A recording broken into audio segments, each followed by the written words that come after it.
Hey, Chicago, what do you say? It's the CHGO Cubs Postgame Show presented by PointsBet. Use the promo code CHGO when you sign up to get 2 risk-free bets up to $2,000. The Cubs lose another one to the Diamondbacks 10-6 Friday afternoon at Wrigley Field, the wind howling out at the friendly confines.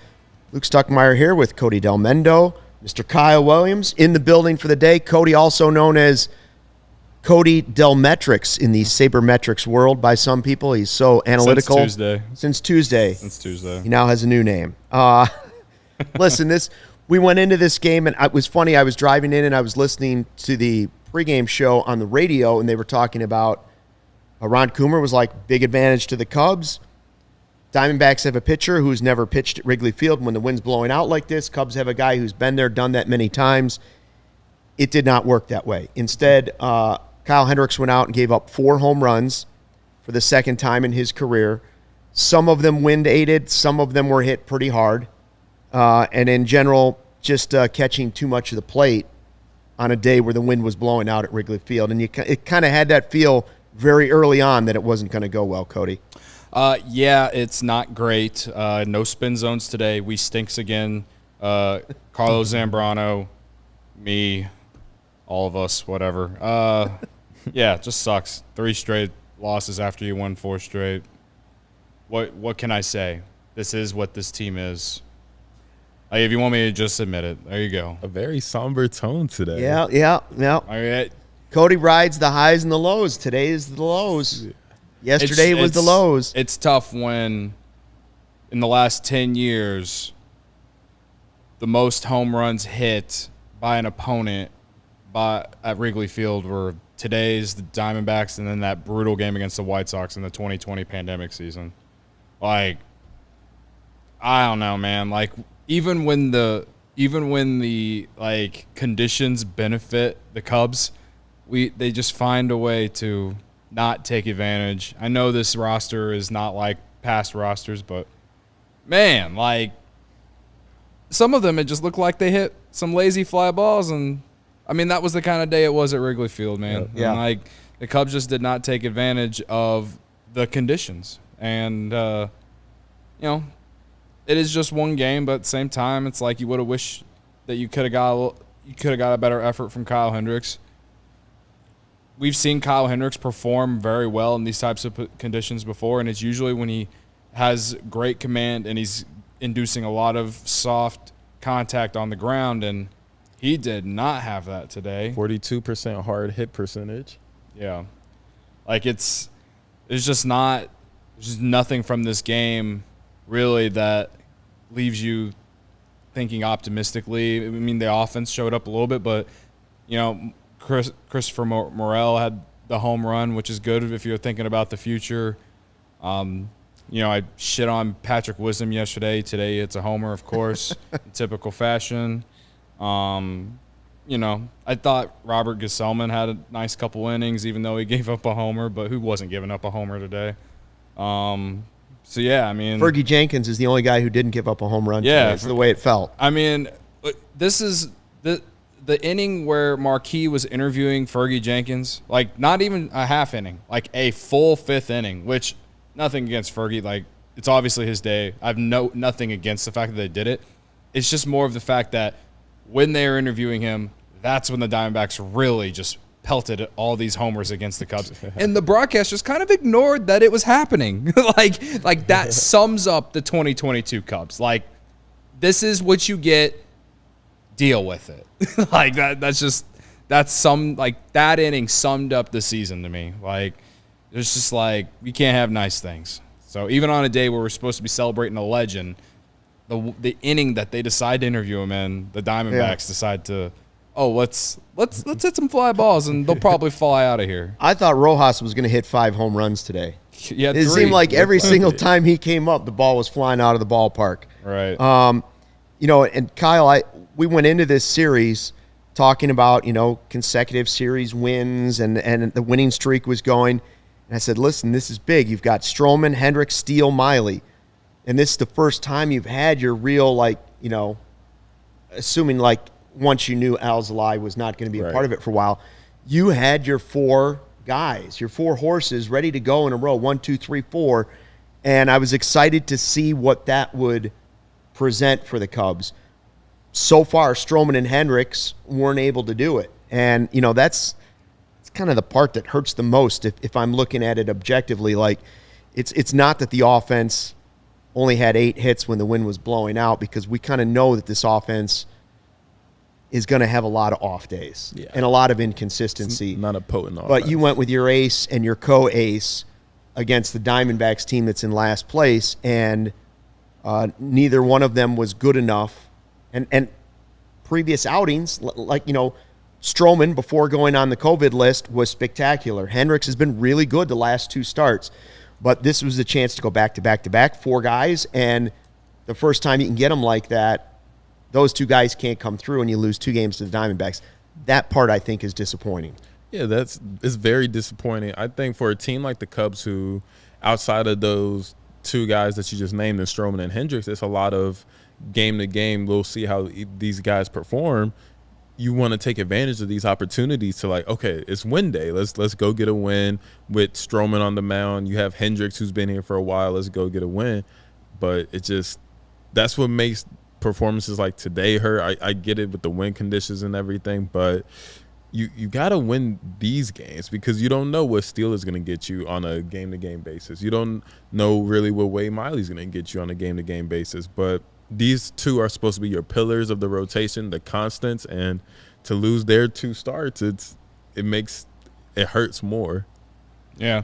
Hey, I think we can give Stroman a little bit of a pass, for sure, all things considered. And again, the conditions today were awful. I don't know, it would have been interesting to see someone an elite pitcher out there. Kyle Hendricks, we know what Kyle Hendricks is. He's a pitch-to-contact guy, which is tough when the wind is just howling out. Exactly. Some of those are supposed to be fly balls for a pitch-to-contact guy. Yeah. He needed more ground balls today. For sure. And I'm not even really sticking up for him. I'm just kind of just being real. The type of pitcher he is sucks on a day like today. And that's just kind of the story of the Cubs. They just don't have the big prospect up yet. It'd be interesting to see how Killian would do in these types of situations with the velocity that he has on top of the breaking pitches, right? And that day will come. But on a day like today, and Kyle Hendricks leaving pitches up, not inducing a lot of soft contact or ground balls, it's just I don't think it would have mattered what team they played. This is probably what we would have got. So that is what it is, man. And it's hard to I guess in a way for me, what bothers me about Hendricks today is he had been pretty good his last couple starts, right? He had the almost shutout. Yeah. He had 5 2/3 in Arizona last Friday, and then this game comes. And I understand he's never been in the ace, even though he basically in the rotation has been slated as their number 1. But this is what we get from Kyle Hendricks year in and year out. You're gonna get a lot of really good ones, and then you're going to get some that leave you frustrated like today. So it is what it is. It's all the command. It's fastball command. It's breaking ball command, changeup command. When he can't hit that spot and it floats over the plate a little bit, that's when it's bad news. If you're not throwing in the mid-90s like a lot of guys are now in baseball, I love to watch Kyle Hendricks pitch, but when he doesn't have his command and he can't control that spot to be exactly where he wants it, it's bad news for him. And you multiply that when you get the wind blowing out at Wrigley Field. Yeah. I was looking at the chat. David says, a bunch of different people are saying this just isn't a team that's going to win a ton of games. They're saying 60 to 70. David is pointing out Rivas needs a break. He's in a big rut, 0 for 4, 2 whiffs, big strikeout, 3 left on base. And he is. That's true. Like, we're seeing a lot of guys go through cycles of not playing great right now. Like, the offense is certainly struggling. But you know what?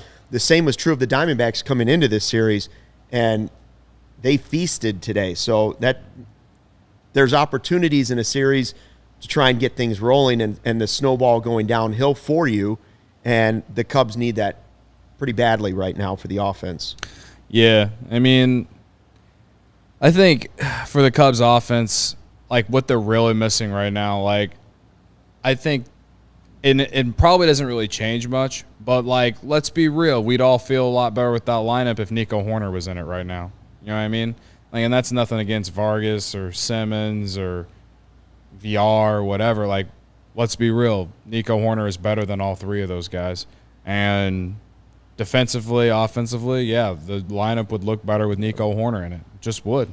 And so that, I mean, I'm not saying, like, injuries are playing a big factor. They've had a lot of injuries this year. We saw how injuries affected them from the pitching side, and we've seen how injuries have affected them in the lineup. I mean, with Nico being out and even Madrigal being out too. Like, there's just, this is what the Cubs have, and they just have to play with it. And, like, that just kind of goes back to just coming in the year, we knew that they didn't have a lot of depth, and we knew that if they were going to win games, they were going to need everything to go right for them. And today, if there was any positive, it was the fact that they, were able to put up more runs than they had the last couple of days, but just couldn't get the big hit again. Rivas, bases jacked, and just can't even put the ball in play. I mean, it was 2 outs anyway, but, like, he's a guy who's a contact. We've talked about when he had that huge hit against the Padres last week. We were like, going into that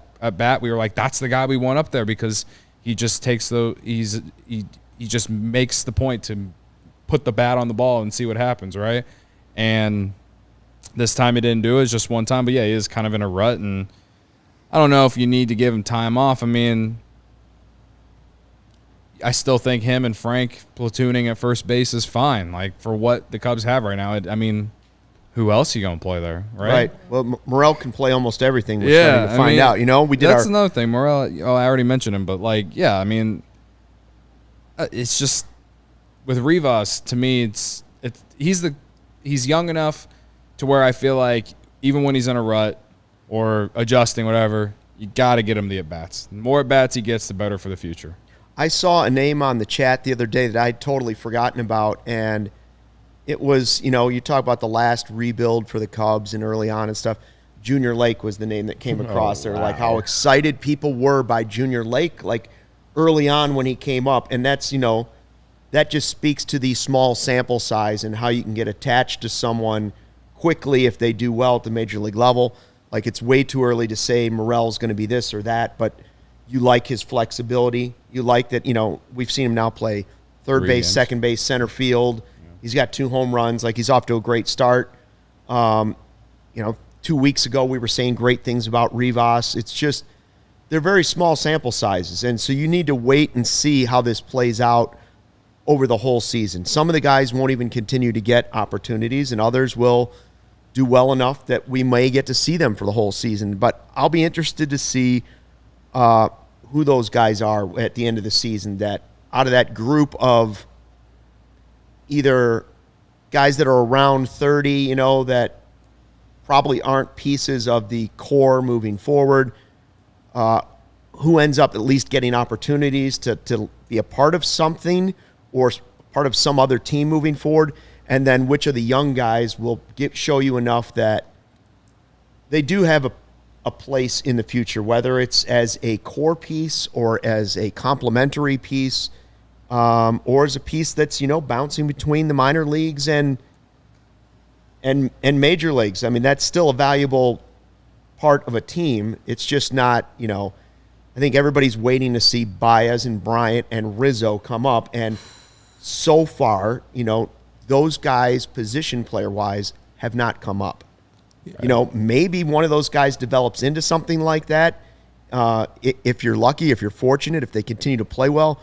But the players that you've seen that are more likely to be and I'm not a scout. I'm just saying, just my eyeball test would tell me that guys that are more likely to stick around right now have been the guys in the bullpen.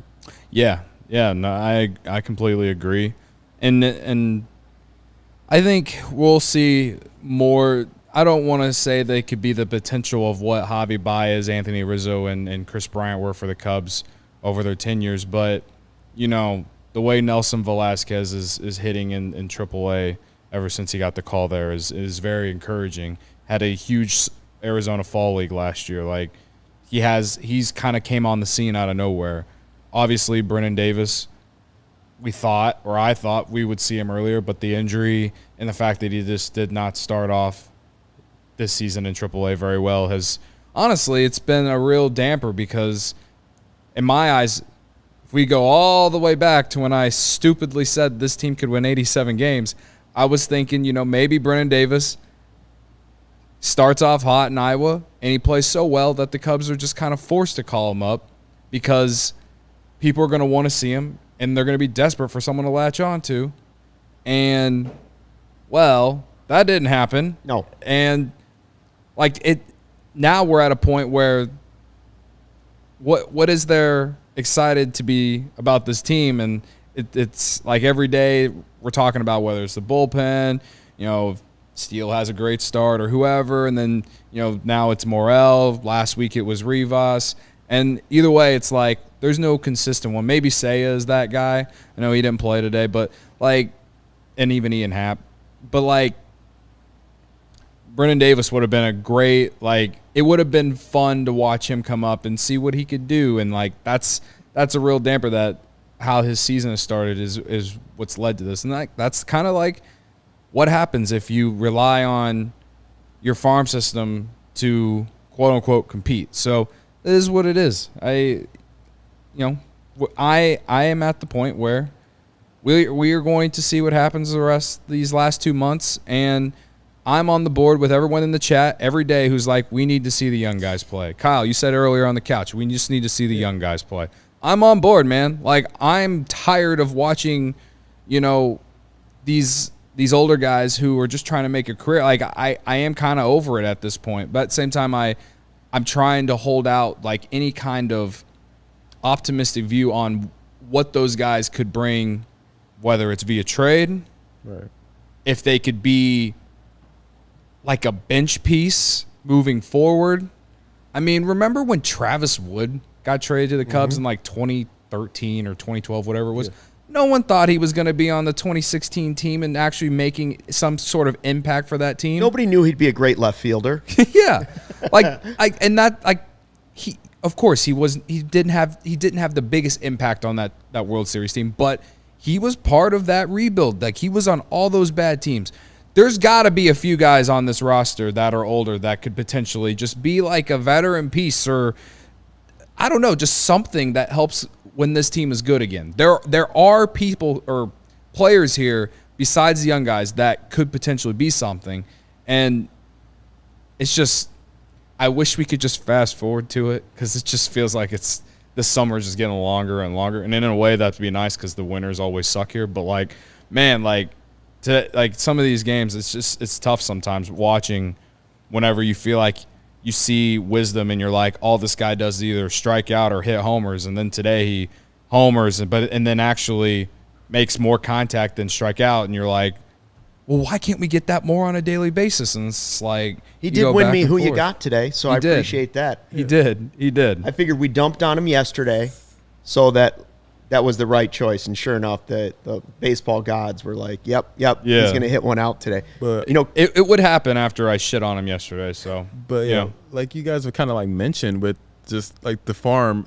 This farm is a really good farm system, but it's also a very young farm system. And so looking to the farm for reassurance, you mentioned, is just at this point in the rebuild just isn't feasible because their best prospects are still in the lower depths of the minors, aside from Brendan Davis. When you look at, you have Kevin Alcantara, you have PCA, but it is a glimmer of hope to see a guy like Morel come up and show that he can play these different positions and he can hit home runs and he's showing he can maybe have some type of role on this team, which is huge. Yeah. And when he gets called back up, Clint Frazier is a name that I keep wanting to see more at bats from.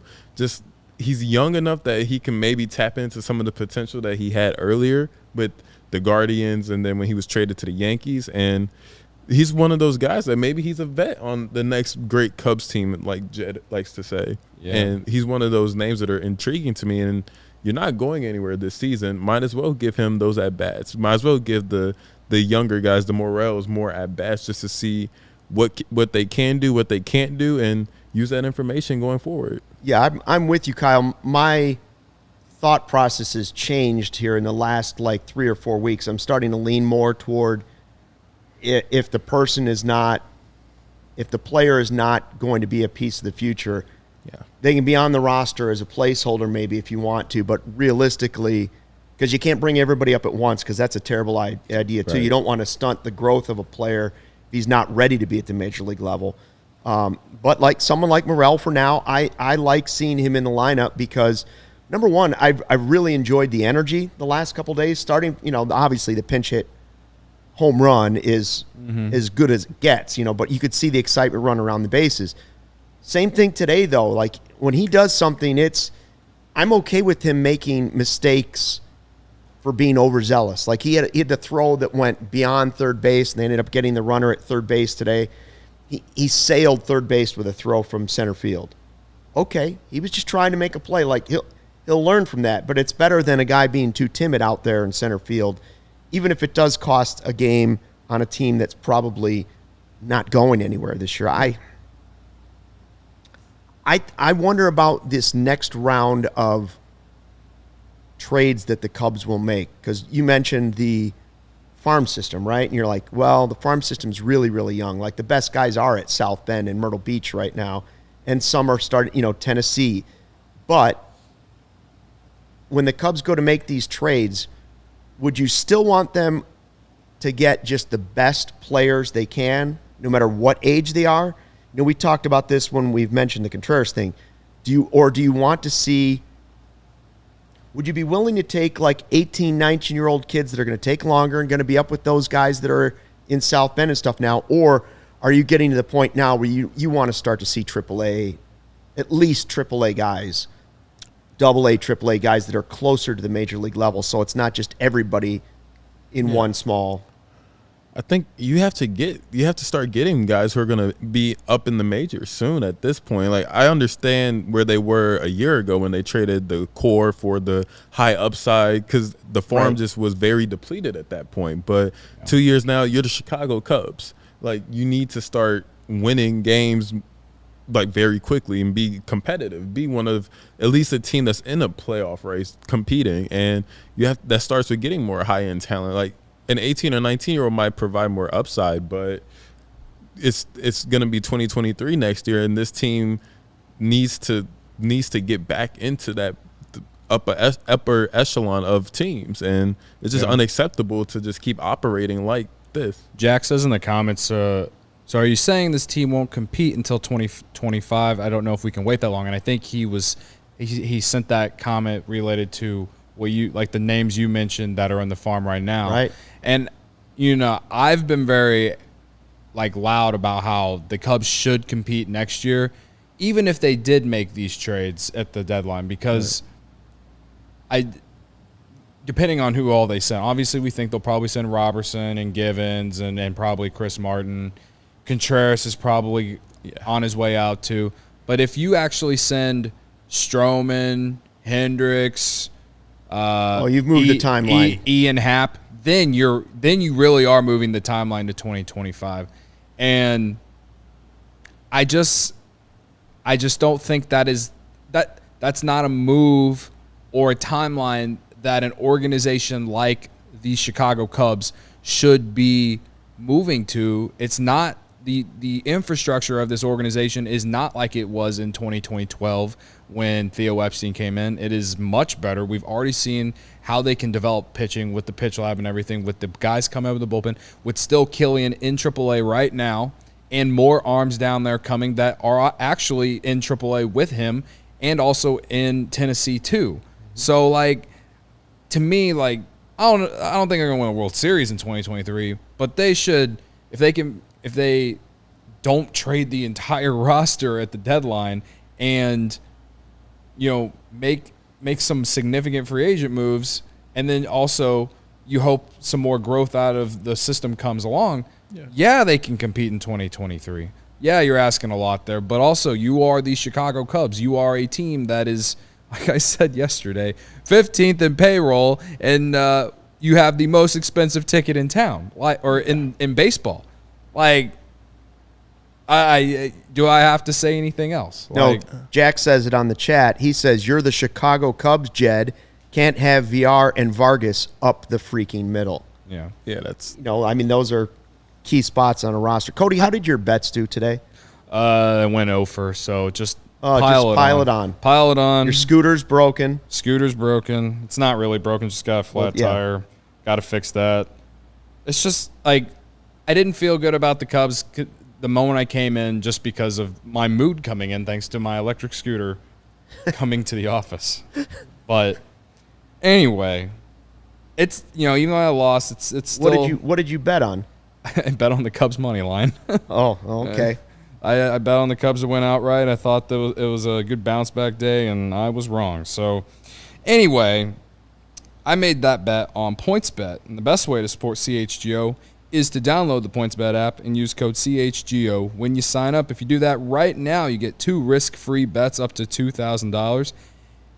But that's not it. If you make a $50 or more first-time deposit, receive a free CHGO membership, which unlocks all of our web content. You'll even get a free shirt of your choice from a CHGO locker.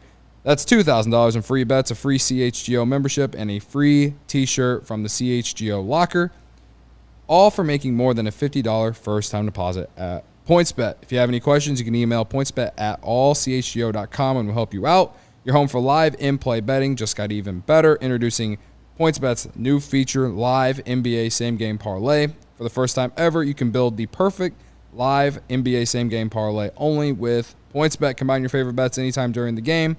Want more? You can also boost your live Same Game Parlays. Watch live, parlay live, and boost live with PointsBet. And now online sign-up is available. In Illinois, you can download the PointsBet app right now and register your account from start to finish, all from your phone. I say it every show. If Luke can do it, all of you can do it. It's really that easy. I watched Luke make a video today, so he's actually getting better at his technology. He's coming along. Old dog, new tricks. So what are you waiting for once the game starts? Don't just bet. Live your bet life with PointsBet. Gambling problem, call 1-800-522-4700. David on the chat was asking, do I have to be tech savvy to use PointsBet? Answer is absolutely not. No. I will say this. You just got to remember your passwords. Yeah. That's the key for me. Remember those passwords. Yeah. CHGO, we got these podcasts and post-game shows, every team, every day. We hope you're enjoying the written content as well. Ryan Herrera was there late at the ballpark last night, early this morning for the Fergie Jenkins thing. Probably tired today. Yeah, he's going to rest well tonight. So premium written content, allchgo.com. Dope merch for all the teams. Free shirt when you become a member. That unlocks that premium content and the members-only Discord as well. So the Cubs lose. The positive going into the day was Ferguson Jenkins Day. Now, Fergie certainly deserved this day, one of the Cubs Hall of Famers. So great to have him around the ballpark, Cubs convention, spring training. Like, the Cubs are really fortunate to have one of the all-time greats hanging around their players, around their fans, and being an ambassador for baseball in general, not just Cubs baseball. So, we want to give him some time here. Hall of Fame, 1991. Yep. But I just put down a couple stats that really stood out to me as, these are unbelievable. He won the Cy Young in 1971, but he had 7 20-win seasons. And I know statistics aren't the same today as they were back then. He was part of a 4-man rotation. Pitching staffs weren't 5 or 6. They were 4-man. But 7 20-win seasons, 6 in a row with the Cubs. Yeah. You want to talk about dominance. You may say that Jake Arrieta, and this is probably true, had the best single season ever pitched for the Cubs. You can talk about John Lester, and he was the guy that helped get him to the World Series and the big free agent move. You can talk about Greg Maddux. You can talk about Pryor, 2003. Mark Pryor. You can talk about a lot of different guys as great pitchers in Cubs history. You can talk about Bruce Sutter, Lee Smith. Yeah. Fergie is the greatest pitcher in Cubs history. You know, if you're talking one game, it was Kerry Wood. If you're talking one season, it was Arrieta. If you're talking about impact, it's probably Arrieta or Lester. Hendricks, crucial games, he's got an argument. Maddux is for me, Greg Maddux is one of the easily 5 best pitchers in baseball history. But if I'm saying best pitcher in Cubs history for what he did with the Cubs, it's Fergie Jenkins. I mean, he averaged 276 innings. You know how insane that is? Like, now for a guy to get to 200 innings is almost unheard of. Yeah. 276 is what he averaged for his career. One guy had 200 innings last year in baseball. 49 shutouts, 267 complete games. That's insane. I mean, today, if you had that going out there pitching with the way he threw the ball, pitchers' arms would be falling off. And that has nothing, I'm not saying that against the current players and the way they're built and the way the game has changed. I'm just saying this guy was unbelievable. Sometimes stats don't tell the whole story. In this case, they tell a lot of the story. We have a couple clips from Cubs Twitter, which came from the marquee pregame broadcast they had of Fergie, and this was when they unveiled the statue at Gallagher Way. There's that statue row now that they've built, which is really cool. And this was Fergie after he had seen the statue, walked up to the podium for the first time. When I was a little kid growing up in Chatham, Ontario, throwing rocks at passenger trains, never did I imagine being a 20-game winner. All right? Being an all-star, winning a Cy Young, and being a member of the 3,000 strikeout club, or even being in the Hall of Fame. But now this statue is sitting beside my fellow teammates, Ernie, Billy, and Ronnie. Believe me, I'm humble. So, I mean, that first of all, you have a guy that is humbled, a Hall of Famer that is still humbled today, and you just heard me list off just a few of the stats that are impressive about the guy, you know? And then he recognizes that he wasn't a lifetime Cub. 10 of his 19 seasons were with the Cubs, but one thing that certainly changed his life was being traded to the Cubs from the Phillies. And when he got here, he was surrounded by some teammates that changed his life, including his roommate, Ernie Banks, for a couple years. All right. 1966, we were roommates. We had a lot of fun. My other roommate was Ernie Banks, a special person, a special player. He taught me more than just what the game of baseball was all about. He taught me to respect the game and be a professional, and be a professional all the time. As a pitcher, I learned to win. Losing never entered my mind. I had teammates that... I mean, losing never entered his mind. Like, that's when you hear that, when you see players come up and you're talking about the mental side of the game. There's a guy that Ernie was in one ear, and in his head, he already had that information, like, this is what I'm doing. And he's not as worried about what the batter is doing as what he's commanding. And I thought the way he ended this speech, which I thought was really great, was spectacular, the ending. You know, he thanks some guys, but on a day that is honoring him, he takes time to really signal the guys that helped get him there. You know, like, he wouldn't be there without them. And so he wants you to tip a beer back tonight, not for him or just him, but for all these guys. Now let's have the Budweiser flowing, and don't forget to have one in the honor of Ron Santo, Harry Carey, and Mr. Cub Ernie Banks, and Billy and I will celebrate it together for sure. Thank you. Thank you. Thanks, everybody.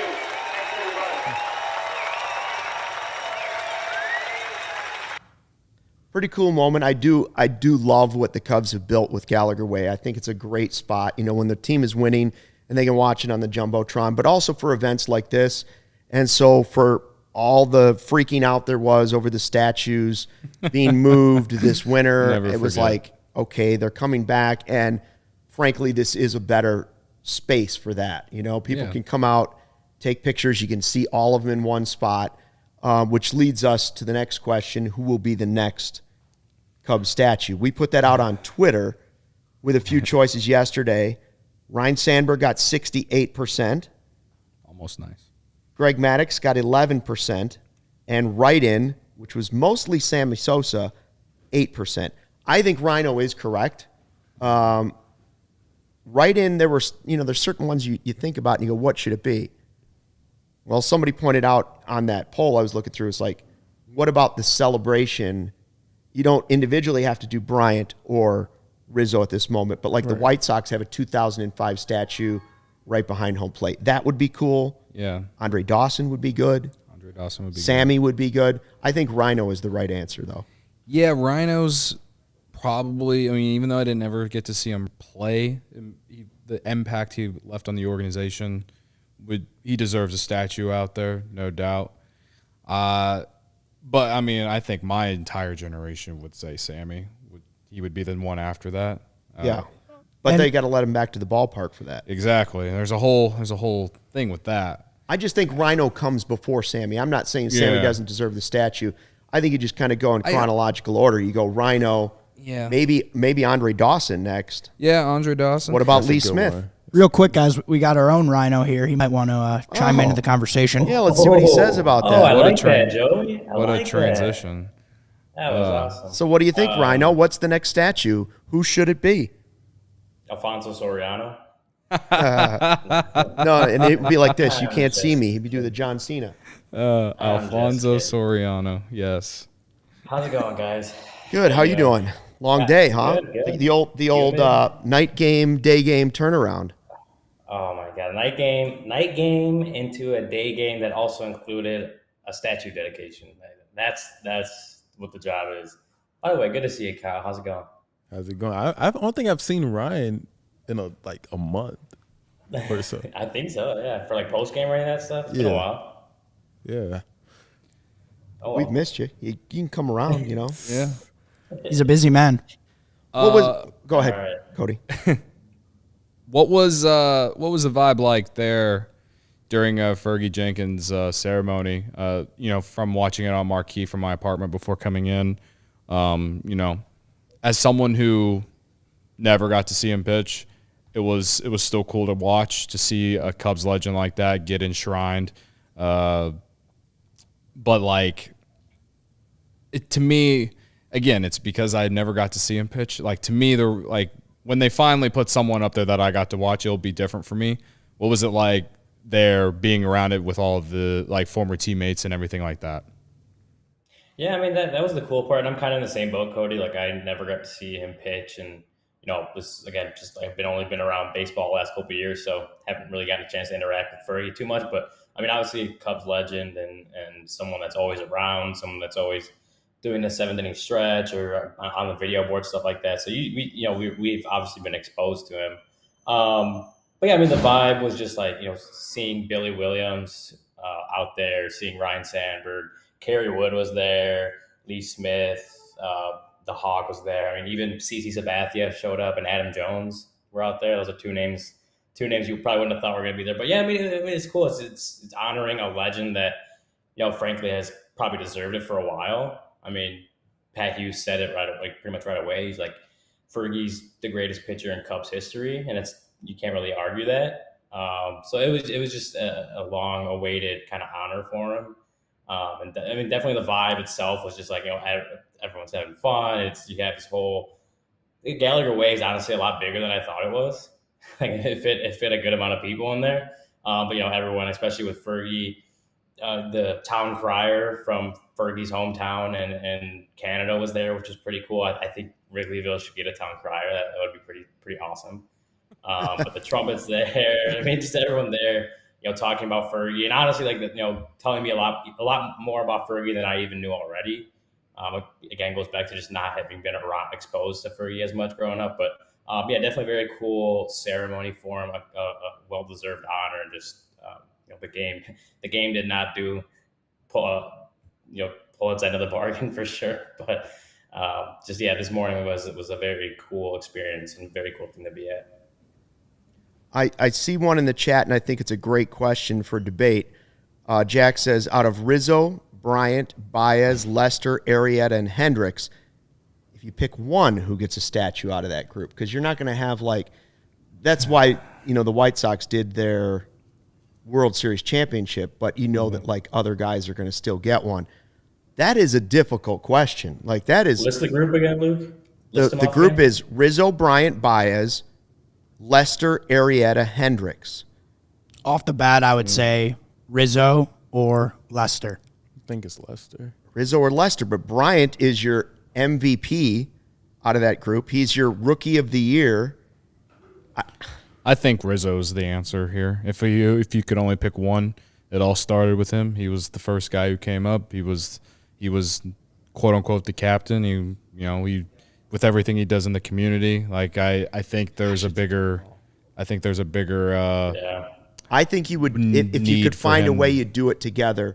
It's for sure, Bryant throwing across the field and Rizzo jumping up, and it's the first double statue because everybody's associated the two of them together. Right. And to just do one and not the other would be very, very difficult in my opinion. And unfortunately, God, I hate bringing it up, but all these other guys who have statues, they spent their entire Cubs tenure or their entire careers with the Cubs, and these guys aren't. And or most of it, they're associated. Yeah, Fergie played 9 other seasons, but he had a big chunk with the Cubs. Right. Billy who got traded to the A's. Yeah, Sano got traded, but you're right. It's still you associate them with the Cubs.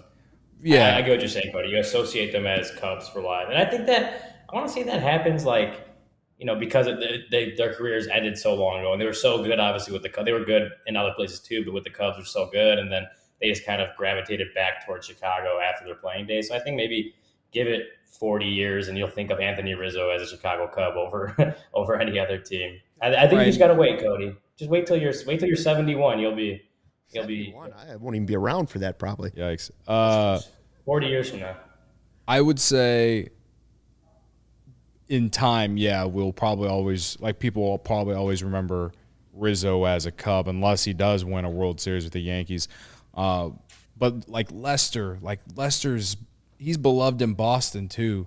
I don't know. And I love John Lester. I think if it was up to me, I'd put a statue of John Lester out there too. I mean, there were so many guys from this 2016 team that I feel like you deserve a statue out there. They completed the biggest they completed the last great American sports story. There deserves to be more than one statue of those guys out there. I think I get what Luke is saying, where you can't really pick one, so you kind of got to figure out a way to put a few of them in there. I think that's the only way to do it. Because not saying those guys weren't good, but I mean, did they have the Cubs careers that Santo, Banks, Billy Williams, Fergie Jenkins had? I mean, Anthony Rizzo was here for almost a decade, but I don't off the top of my head how many All-Star appearances he had. He didn't win any MVPs or anything like that. Chris Bryant had the one MVP, but he was with Chicago for 5 years, 6 years. Same with Baez. I mean, he didn't even have an MVP. I mean, I don't know if any of them individually even have the career worthy of a statue. So I think just in the fact that all of them combined, broke the curse, that the best way to do that would be if you wanted to figure out a way to have at least a majority of them kind of enshrined together, Devil's advocate really quick, because I agree. Maybe none of them had the individual achievements that warrant the statue. I don't care how it ended. Build the Theo statue. Oh, yeah. Theo deserves What about a Joe Madden as the manager? That's what I was thinking, too. Joe Madden, Theo, there's a lot of guys. Theo's the one for me. I mean, that when you think about just turning around the organization in so many ways and just the respect around the league and doing things the right way. And I just think, that would be a home run. If there's one individual, I will agree. Theo deserves and he has to be he would probably be the first guy, the first executive, to have a statue, the first president of baseball operations to have a statue. It just depends on how many, if they're going to build statues all the way around Gallagher Way, now it sort of changes how many guys go in there. I think if I'm correct, there's they have the 4 statues there, and they looks like little podiums that could fit 2 more. So I think we're looking at 2. At least 2 more. I'll give you another. The little building block foundations. Harry Carey's there. Shouldn't Jack Brickhouse have something as a Well, Derek broadcaster. Carey's And if you're going to have Jack Brickhouse, then the conversation can start with Pat Hughes pretty soon, for as long as he has been Yes. the radio voice of the Cubs. So, like, there's a lot of different names. And when you think of all those players, I was saying definitely they need to have a 2016 sculpture of some kind out there. Like, that needs to happen real quickly. Lester may be the only Hall of Famer out of that group. Probably. Yeah. Chris Bryant could, but a lot of that would have to continue with another team, most likely. Like, I don't think Anthony Rizzo is going to be a Hall of Famer. I don't think Baez is going to be a Hall of Famer. Lester is the best, and right now all those guys are Hall of Famers out there. That's why I say the next one is 100% Rhino, but then it probably should be the 2016, Right. just like championship trophy. And it's crazy because I can't think of like another team like to us, those guys are more than Hall of Famers. You know, like that is such like it's just a different type of achievement, and they'll be Cubs legends forever, regardless of how the rest of their careers play out. Like you guys all know. And yet, outside of Ernie Banks for Cubs fans, if you go worldwide and say Chicago Cubs, the image is the Hop and Sammy Sosa. Period. Whether the Cubs like it or not, like that is factual. And there you can debate the cheating and not cheating and what it meant around baseball. I'm just saying, if you went worldwide and said the word Chicago Cubs, Sammy Sosa would be the name still probably even more associated than Ernie Banks. Probably. You know, That'd be a pretty and cool that's statue. The hop, I think Sammy making the deserves hop a into statue. I really would be do. pretty cool. Yeah. But I'm saying like the hop itself, like is in statue form, would be pretty cool. No, it's either his stance or it's the Hop, Either and for stance. me, the cooler statue would be the Hop. Yeah. Yeah, no, I mean, Yeah. I replied to the poll yesterday. I was like, Sammy Sosa deserves a statue. Like, it's like, yeah, Rhino, but Ryan said there's like two little spots out there. Sammy Sosa, if it was up to me, it'd go Rhino and then Sammy Sosa. Andre Dawson was great. He's a Hall of Famer too. It could be Rhino and Andre Dawson the But next like, two. Yeah. Sammy Sosa literally helped save the game, and he leads the Cubs all time in homers. Like, I don't care about the steroids. Everyone's using steroids. I don't care about your stupid cork bat. Like, I don't care. And no one else should either. It's been 20 plus years. Like, just let it go. That's just me. I'm not sure Kerry Wood wants the 20 strikeout statue, but that would be. They should have a shrine of something related to that. You can in start the to build ballpark. something for your. I mean, you're going Yeah. to start building something out there at Gallagher Way. That's the way it's starting to look. Yeah. Whatever.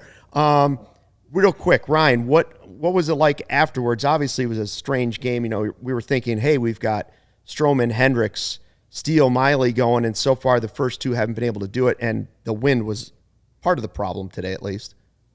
Yeah, I mean that's the kind of the theme of the game was the wind was literally. If you looked at the flags were blowing straight out to center field. So like you knew there was going to be a lot of home runs. Say what was it, 11 or 12 home runs? It ended up being something like that. Didn't know we'd see that many, but that's what we got. I mean, as far as like Hendricks said, there was a few that missed on a couple, left a couple up.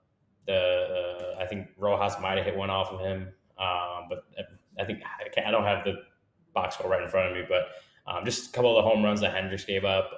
He said it just kind of they put good swings on balls that he missed with, and on a day like today, you can't really do that, obviously. I mean, you think about it like on paper, like Kyle Hendricks is a ground ball pitcher, and so it seems like he would be good on a day like this, but obviously if you're missing up, if you're just not hitting your spots, things can go haywire pretty quickly. So I think that's just kind of what it was. Is again, on a day like this, on a day like today, you can't miss your spots, because when you do, obviously we saw the Diamondbacks hit 7 home runs, so that's how it goes. Yeah. David Peralta, he had the hardest hit home run off Kyle Hendricks today at 104 miles per hour and an 840 expected batting average. Analytics. So, yeah. Which actually, I was trying to make a meme the other day, but I was like, my parents were getting mad at me because I was at the dinner table. But it was when Cody was doing this whole shtick about how it was his birthday and he was becoming an analytics guy. I took a picture of him drinking mayo, and then I did the side by side with like Jonah Hill and Brad Pitt in Moneyball. It's like Cody age 30 versus Cody age 31. Now, things change quickly here. Oh man. Ryan, real gosh. quick, because I know there is another podcast bumping up right against us tonight. Any news or nuggets for Saturday's game as they move forward in the series? As far as anything that they told us in the dugout, or Big, it's just Steele again. Were there any Steele. expectations for him moving forward? I mean, I know that we talked to Ross a couple days ago, and he, as far as Steele goes, that 7-inning, 10 strikeout game he had on Sunday was probably the best start of his career. Obviously it was career high 10 strikeouts. So it's building on that. And I think that's kind of how he looks at a lot of things with these pitchers is, now that they kind of started having that run, 10 games or so where they were starting to figure things out. It's just building off that kind of stuff. So as far as Justin Steele goes, it's making sure he's doing the same things and just keeping that. Can you expect 10 strikeouts again? Who knows? But making sure he's doing the right things, the mechanics, everything that worked for him on Sunday, just kind of carrying it into tomorrow's game too. Sounds good. Thanks, Ryan. We'll be looking. Go ahead. Yeah, let's say, did we give a winner for who you got? I want Wisdom. Wisdom wins that with the home run, right? Yeah. None of our guys so. did great, but Wisdom did better than the rest. I was going to say, when Check that out, Rivas Cody. came up. That's hilarious. Oh my god. There we go. When What a Rivas classic came up, photo. when Rivas came up right there, I thought he was going to backdoor win that for me. I did too. I said, boy, you got a shot to steal this late in the game. We'll be looking for your stuff at allchgo.com, and you'll be there this weekend, right? I'll be here tomorrow. Jared's in for me Sunday, so obviously you can look for his stuff too this weekend. Sounds good. Right. Great job. Thanks, Ryan. See you, Ryan. See you, All bro. right. Peace out. Want to start your day with a competitive edge? Strava CBD coffee is a game changer. It's helped thousands of people improve their overall wellness and quality of life. Strava delivers delicious, fresh roasted specialty coffee infused with organic broad spectrum CBD. CBD from hemp doesn't make you high or hungry, but it does offer real benefits that can help you. I've tried it. I like it. I'm not even a coffee drinker necessarily, but I thought I'll give it a shot. Helps you feel alert and focused without the jitters. Live your day more balanced with less anxiety and fewer aches and pains. Plus, including CBD in your daily routine can help you enjoy more restful sleep so you're feeling your best. And really the best part is that it's all about quality. Everything is small batch, fresh, and shipped straight to your door. They also offer concentrated full spectrum CBD for those looking for a more traditional CBD format with powerful entourage of benefits with effects. Now, CHGO listeners can save 25% off their entire purchase when they use the code CHGO25.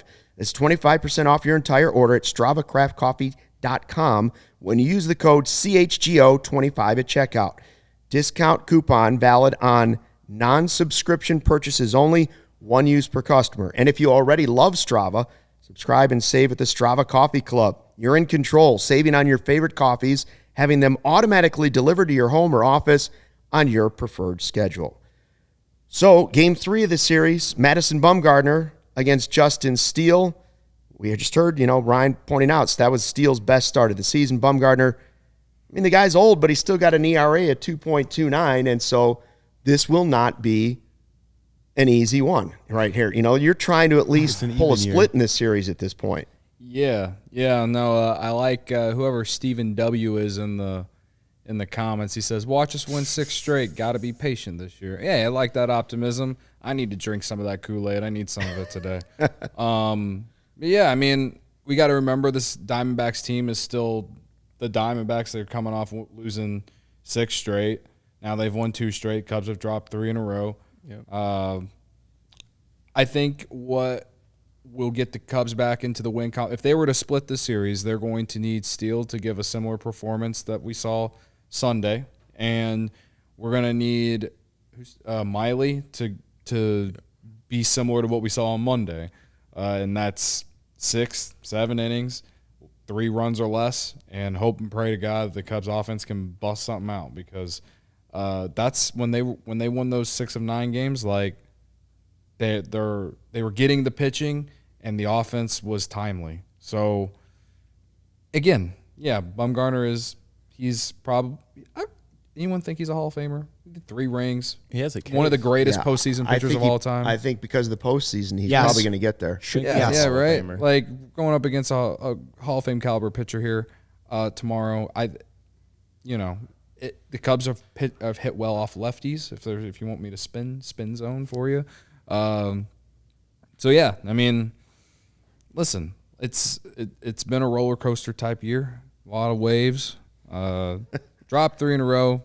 If you win the next 2, you go to Cincinnati to play the AAA Reds. So, who knows? Maybe I'll feel a lot different when we come in on Monday than I do right now. That's what we're hoping for, right?